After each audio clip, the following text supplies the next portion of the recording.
You ready? Hey, saints and our beloved ain'ts. What up with y'all? How y'all doing? That was real happy, wasn't it? Yeah, you sounded real happy. Cheerful. Right. I think it's because, usually on this podcast, I just have the privilege of talking to you. Yeah. It just be me and you the whole time. Is it a privilege? Yeah. Okay. Because I have a husband that I actually care about what he has to say. Oh. But at the same time, Makes my heart feel warm. Sometimes I do want to involve other people. Other people named Preston. Sure, like Preston Sprinkle. So if you're new to the name Preston Sprinkle, Preston is like one of my faves when it comes to the subject of all things New Testament, but also sexuality. He has a book called Embodied. He has some other books. Sorry, I don't remember him, Preston, but I love you.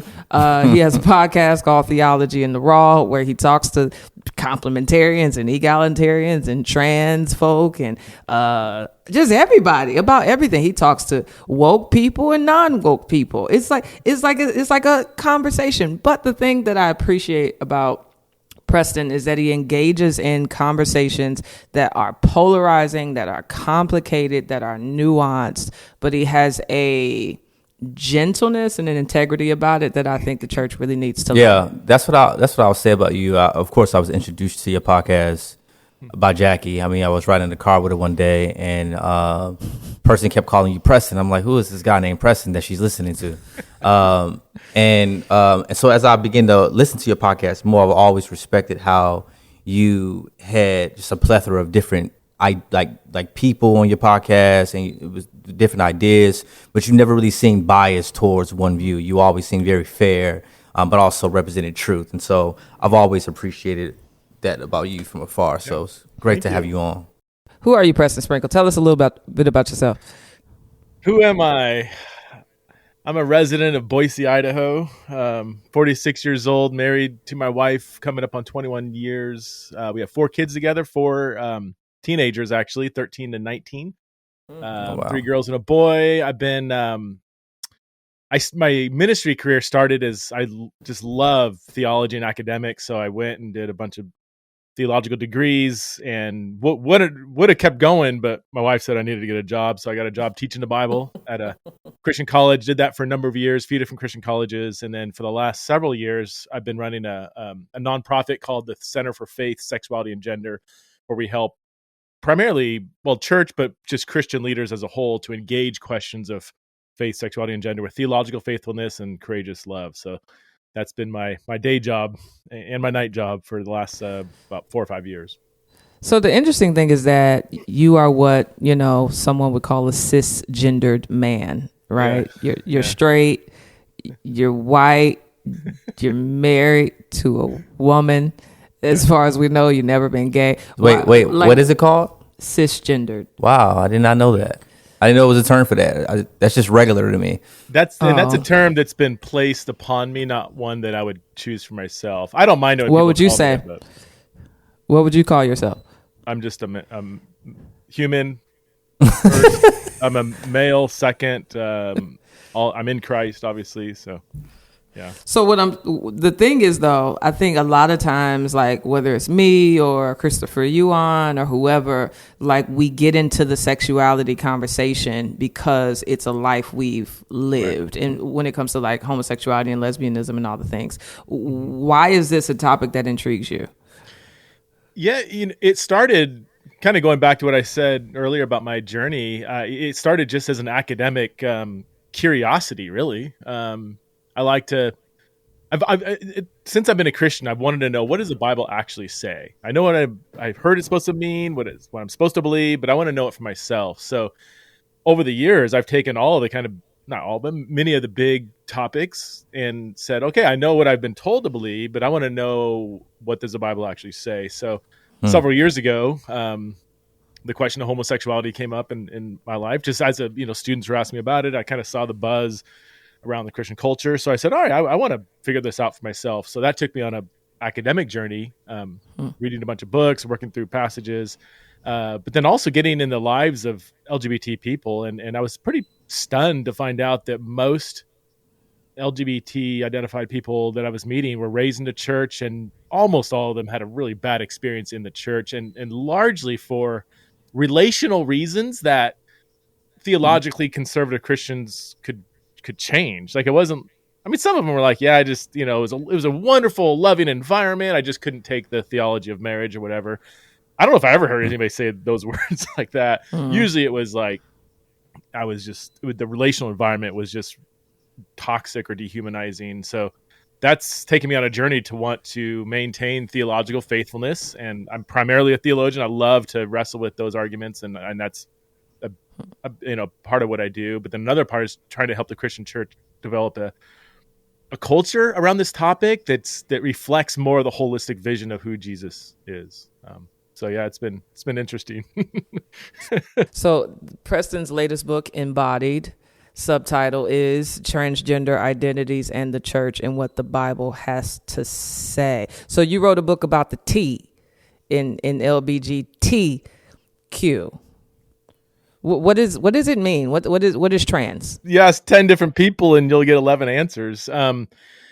So trans is an umbrella term used to describe, on the most basic level, somebody who experiences some level of incongruence, disconnect, dissatisfaction with their biological sex.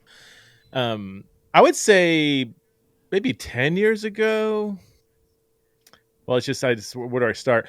It used to kind of mean like trans was an identity that people who suffered from mild to or moderate to severe gender dysphoria would use this term to describe this disconnect. Gender dysphoria would be the distress that some people feel it's hard to even explain, but this distress they might feel over their biological sex.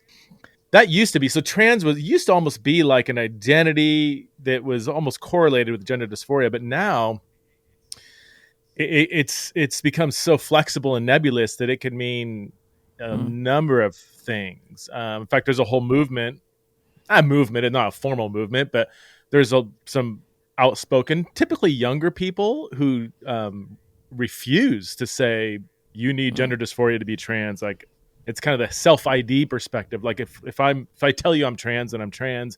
I don't need some white doctor in a medical coat diagnosing me and telling me who I am. I will tell you who I am. So there's kind of a resistance to the medicalization of the identity. And then there's other people that trans, at the end of the day, might even mean like I don't resonate with masculine or feminine stereotypes, For other trans people, it might be like I was born in the wrong body. Even though I'm biologically male, I am a woman. That's like a really strong sense of trans.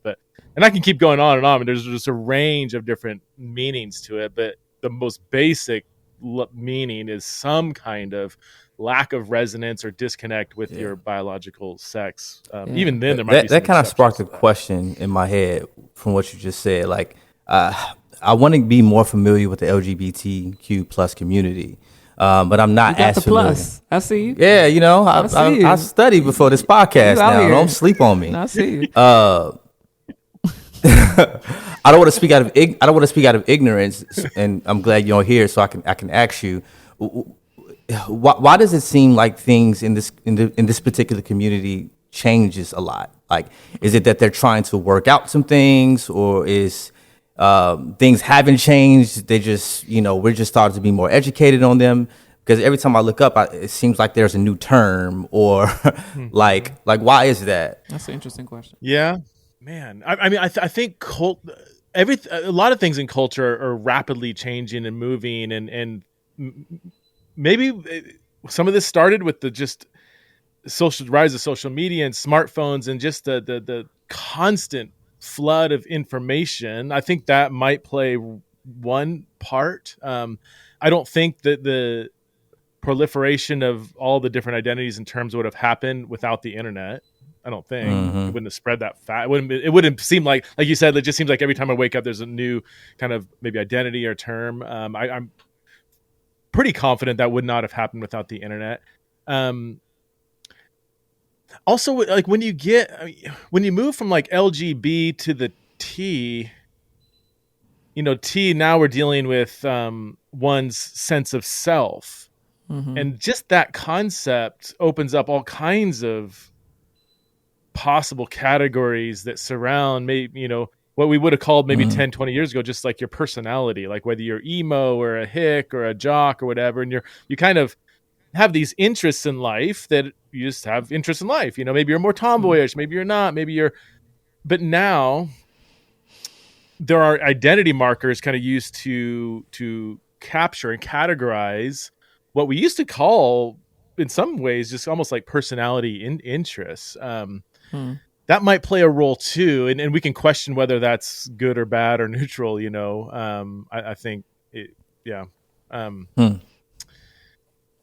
Yeah, because if you really, let's just throw out some of these identity markers: non-binary, gender fluid, gender queer, trans.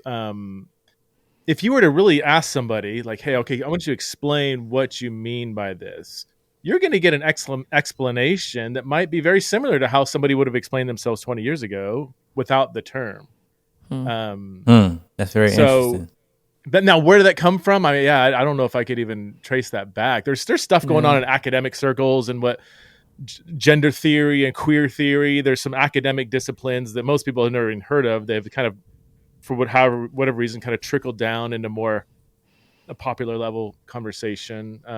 So sometimes I'll hear young people using terms that I'm like, well, I know what the academic means by that. I don't even know if you know what that term means or the kind of the roots of that term. Of course, I don't can talk to somebody like that, but I'm because I wonder if it ever changes.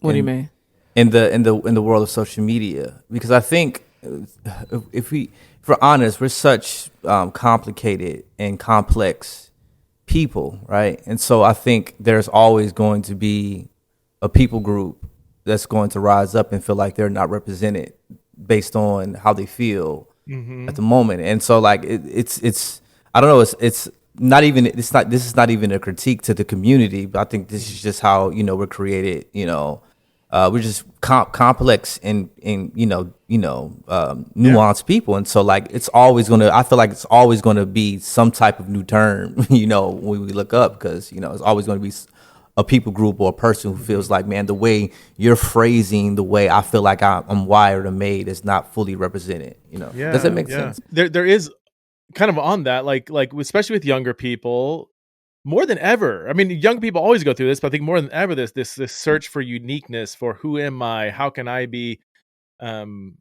unique or seen, or I want to belong? Like there's this desire to belong. So sometimes identity markers can be a way of finding belonging, of finding community, of finding uniqueness. Whereas maybe in the past there wasn't as again, teenagers are always on that path, but now more than ever, we know about the rates of isolation and anxiety and depression and suicidality, and the pandemic didn't help with that. And so I don't know. I wonder if that might be part of this. Yeah, I was just gonna say, I think one thing this has forced out of Christians, and by what I mean by one thing, this is this entire conversation about what it means to be trans, or what is trans. And a lot of it is just, what does it mean to be male or female or not, right?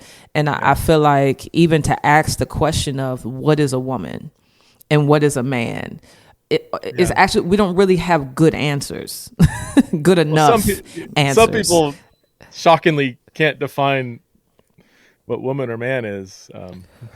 Right. But I think for a long time, maleness and femaleness has been defined by, girls wear pink, right, boys wear blue, girls are soft, boys are hard. And so then we have these people breaking out of the gender stereotypes, and that is becoming trans, when oftentimes you're just breaking out of a stereotype. You get what I'm saying?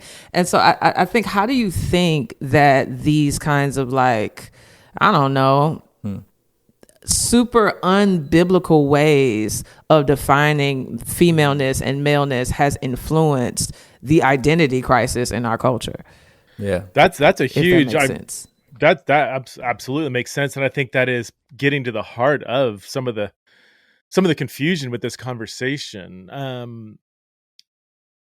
So somebody said, I'm whatever, So let's just say I'm non-binary or something, and you said, "Oh, what does that mean?" And if they said, "Well, I don't identify as exclusively male or female."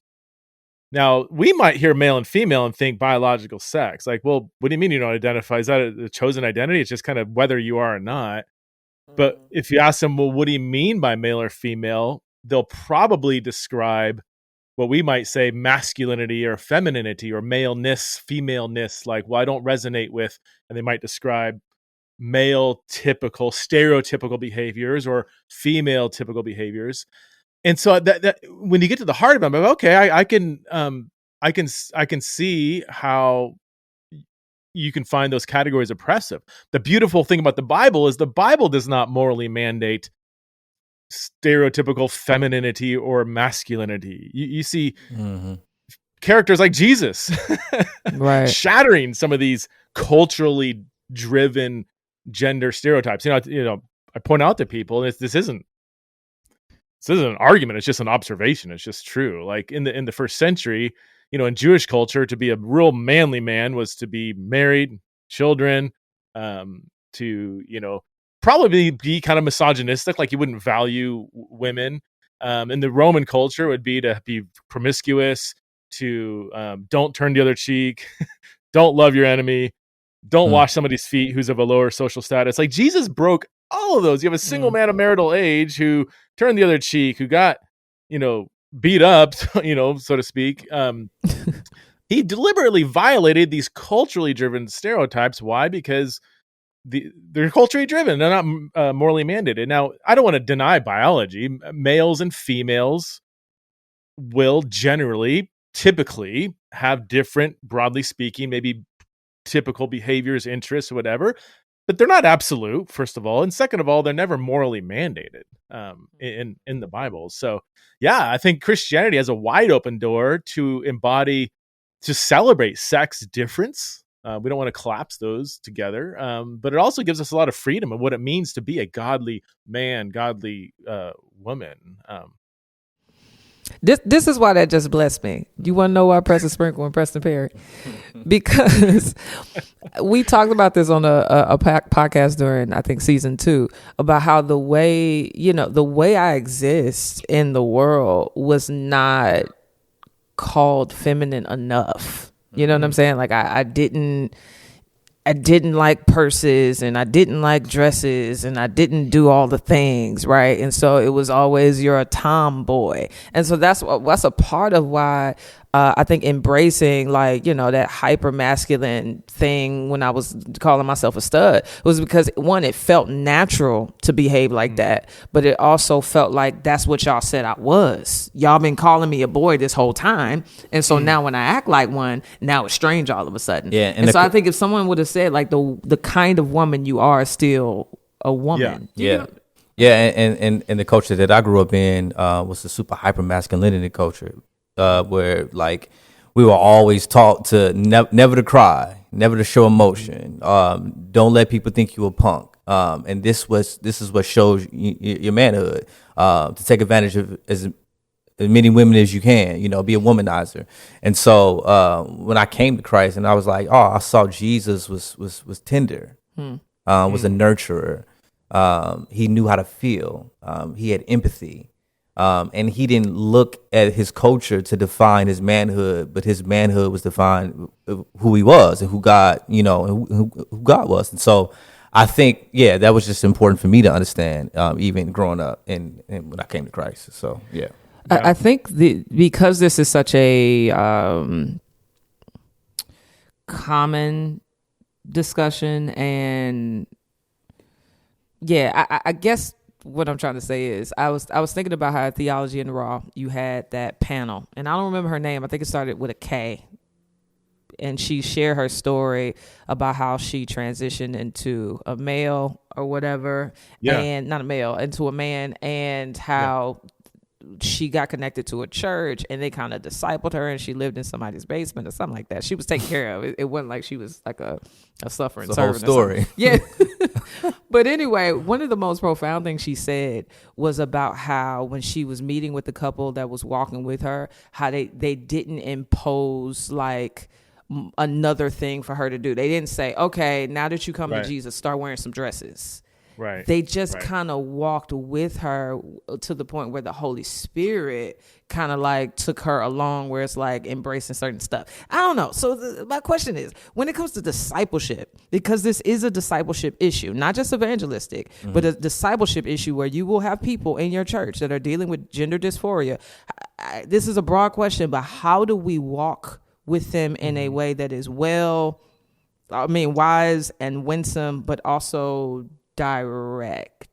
Yeah, it's good. Yeah, that her Kyla is There we go. who you're talking about. And yeah, just a beautiful, powerful story of she transitioned 7-8 years ago, then met Jesus a few years ago, and then met a Christian couple who were walking with her in such grace and commitment. They never said, all right, now you need to detransition. They said, hey, we want to love you. We're going to learn from you. We're going to listen. Whatever you need, let us know. And it was the Holy Spirit working in her heart that said, I created you female and I want you to embrace that identity. Yeah. It wasn't forced upon her from a couple. The couple was just embodying the love of Jesus. But they said, all right, if that's where God's leading you, then we want to do whatever we can to help you follow Jesus in that.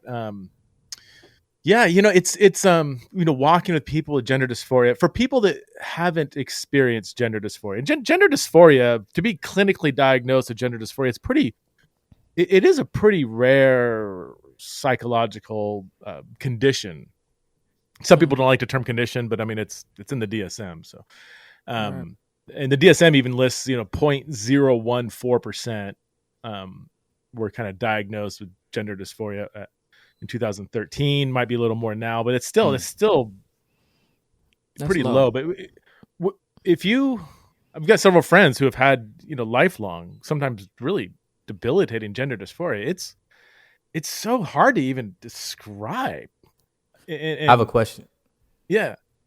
Do the LGBTQ plus community like that term? Do they do gender dysphoria? Well, is that a firm term that they? It depends. There is no when it comes to this conversation. It simply is no uniform, or even consensus on terminology. Gender dysphoria is pretty accepted. It is the term that's in the DSM. And here's the catch-22. We're getting off a tangent, but it's an interesting one.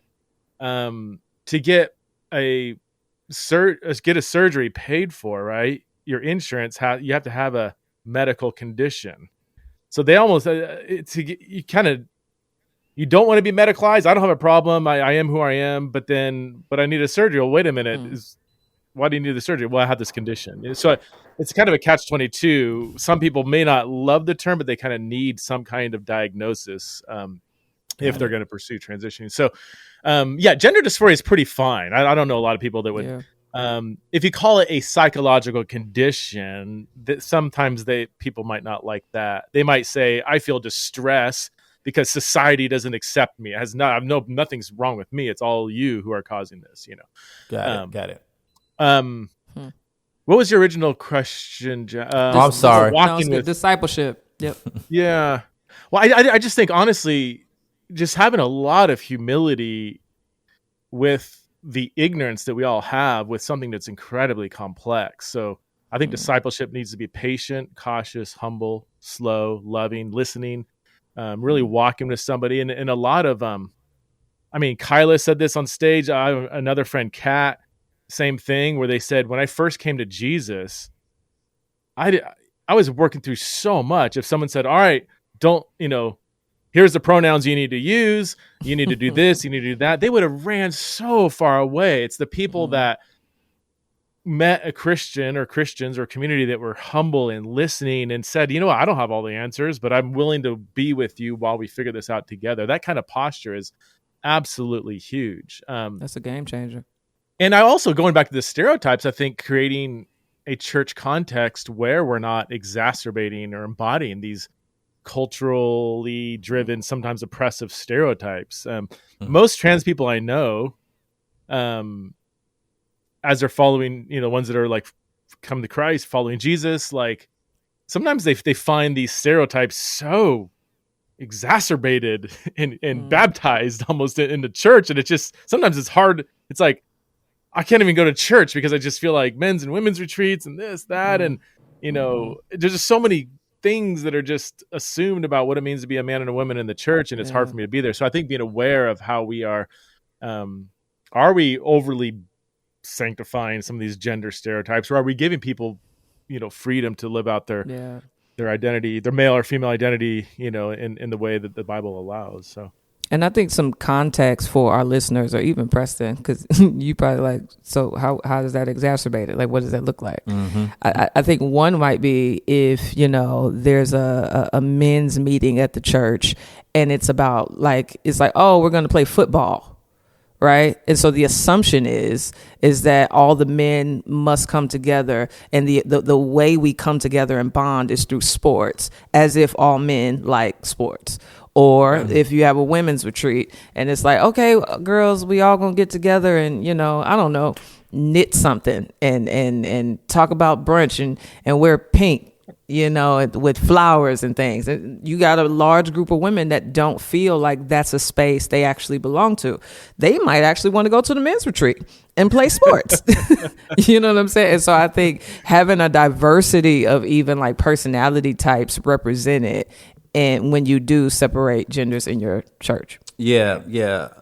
In the topic of discipleship, I think in the past, even when I co-led a church in Chicago, you had those guys who hated sports, but they didn't have they didn't struggle with their sexuality per se, but they just didn't like sports, and so for me, I think my question would be in the topic of discipleship is, how can me as a heterosexual male, is it possible for me to disciple someone who is same-sex attracted, a male? And if so, like, what does that look like? Because I a little over 2 years ago, I gave the gospel to a guy who was in the Human Rights Campaign. He was out there on the streets, saying, wow, the LGBTQ plus community deserve like equal rights and all this.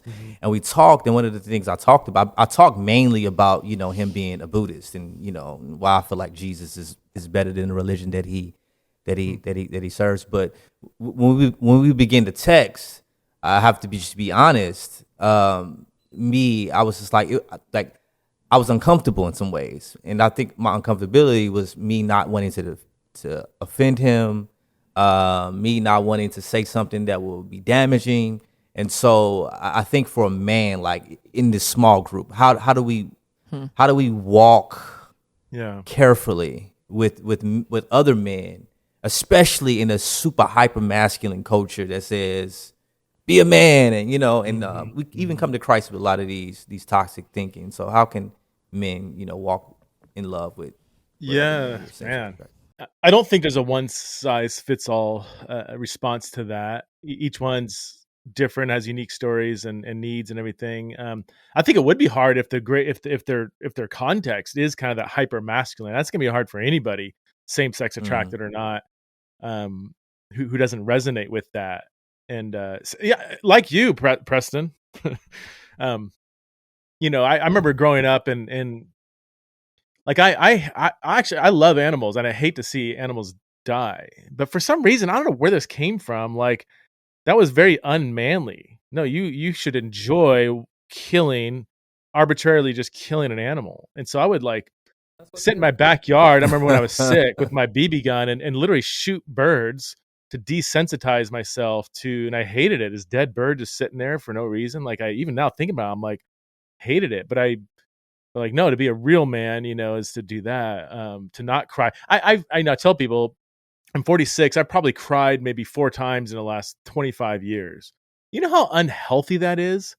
But even now, I'll watch a movie and I'll be like, I could feel being moved to tears. And it's almost like there's just something in me that just shuts it down and stops me from crying, because it's been so embedded in me that men don't cry. So you preaching, brother.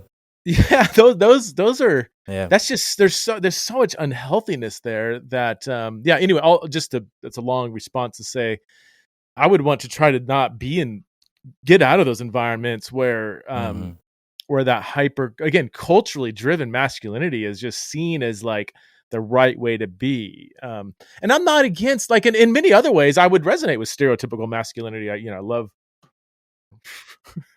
love to eat meat every meal. I'm not a big talker. I'm not super emotional in other ways, and whatever stereotype you want. Like, I love sports. And if somebody's naturally wired that way, great, whatever. But just don't make it the moral standard for everybody else, and create environments that do honor and celebrate the beautiful human diversity that God's created us to be. And that's when we create an environment that only caters to kind of one kind of person, that can be hard. This is a complex area. How can straight Christians walk with a same-sex attracted person of the same sex? Part of me is almost like, just do it like you would any other person. Like, sometimes making too much of sexuality is just not helpful. Sometimes just treating somebody as just like a regular person, like you would anybody else, and not overthinking the sexuality piece, unless they're really wanting to work through those questions. I found that to be helpful. Yeah, that's good. Yeah. Good answer. Now, Preston Sprinkle. Here's another one. Polyamory. Okay. Polyamory. Oh boy. What? I'm not into it. Hard enough being a husband of one wife. I'm really proud of you. Okay. For those who have never heard the term, how would you describe it? 2, what does the Bible say about it? 3, we'll take it from there. Yep. Polyamory, poly, many, is it amora or something? Love. So plural love, many love. So basically a consensual, romantic and or sexual relationship with among more than 2 people. 3, typically it's 3. Sometimes it could be more. A lot more common than people realize. Some people think, oh gosh, some fringe thing. So I've done several surveys that upward to 5%, maybe even 10% of Americans at least have been in what they call a consensual, non-monogamous or polyamorous relationship, and that's only really. Yeah, I was tripping. I brought it up because I was listening to a podcast conversation you had maybe 3 years ago on the subject, where a pastor, I might be mixing up stuff, but I listened to a podcast and I saw a tweet where somebody was using the Trinity as reason for polyamory to be morally acceptable. It ain't so. And they were saying that because God is one God that exists in 3 persons, therefore there's like a diversity of love among the members of the Trinity. You're making and this that up. means that we could be in love with more than one person sexually and intimately, and that's all right. And so I think as Christians, I think we need to prepare ourselves for the fact that this is like going to be You just can't say something like that and not pause, like it's normal. They said that for real? Yeah. That's kind of blasphemous. Yeah. That's crazy. Wow. But, that's Romans. And here's the thing. Here's the thing. This shocks people. Do we have any examples of a same-sex sexual relationship in the Bible where we can say, wow, but here's something where it kind of existed? The answer is no. There's nothing. Right. The David and Jonathan thing, that doesn't work. And Naomi and Ruth. And there's some people that have in the past tried to find something that it's just besties. not there. Is there an example of plural marriages in the Bible? The answer is yes. We do have. All over the place. Polygamy is different, but it's still under the broader umbrella of more than one person. I mean, it's obviously very patriarchal. There's political and economic reasons for it, but so we do have I think more biblical. It's going to sound like I'm arguing for it. I'm not, but I'm saying there is more. There's more biblical evidence for something akin to polyamory than there is for same-sex relationships. Now, I mean, there's some clear passages that would rule it out. I mean, just go all the way back to the creation narrative where you do have, just because there's 2 biological sexes, and because I do believe sex difference is an intrinsic part of what marriage is, that's part of the logic for why a sexual relationship should be between 2 people, not 3. And because I do think that procreation is, I'm going to tip my hat to my Catholic brothers and sisters here. I think marriage and procreation is one intended purpose of marriage, I think is more closely linked. And once you throw in multiple partners there, I think that really throws a wrench into that.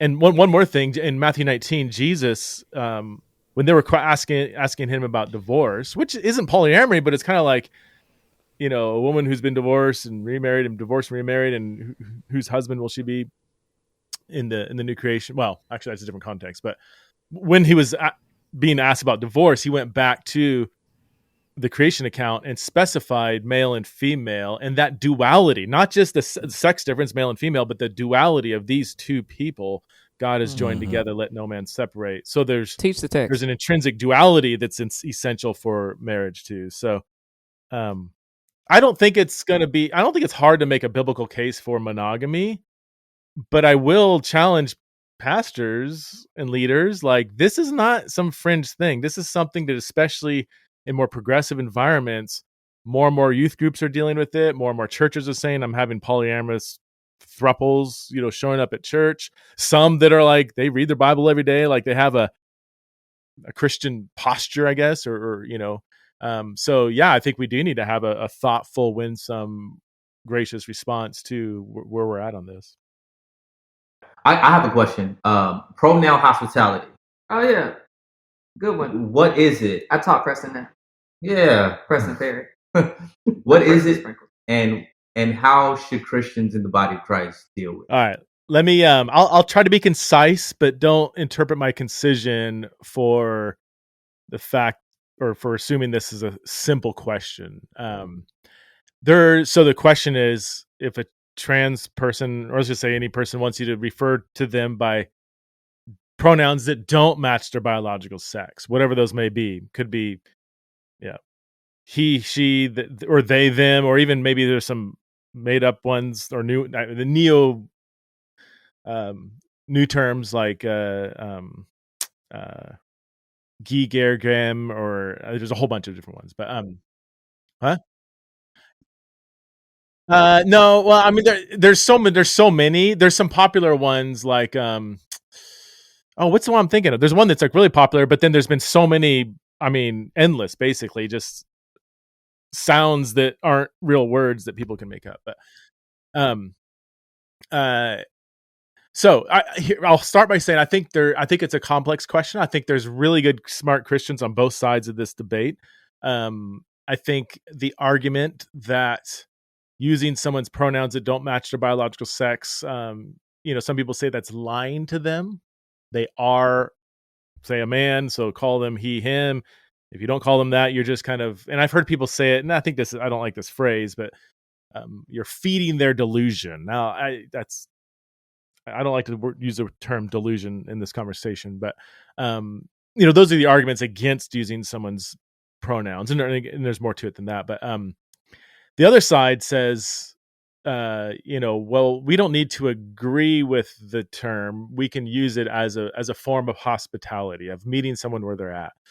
I've wrestled with this a lot, and I have landed generally on the pronoun hospitality side, meaning if I meet somebody on the streets, neighborhood, workplace, whatever, if God brings somebody in my life and they prefer certain pronouns, I'm going to use those pronouns, not because I agree that they should be using them, but that my desire for relationships supersedes whether I agree with them on this point or not.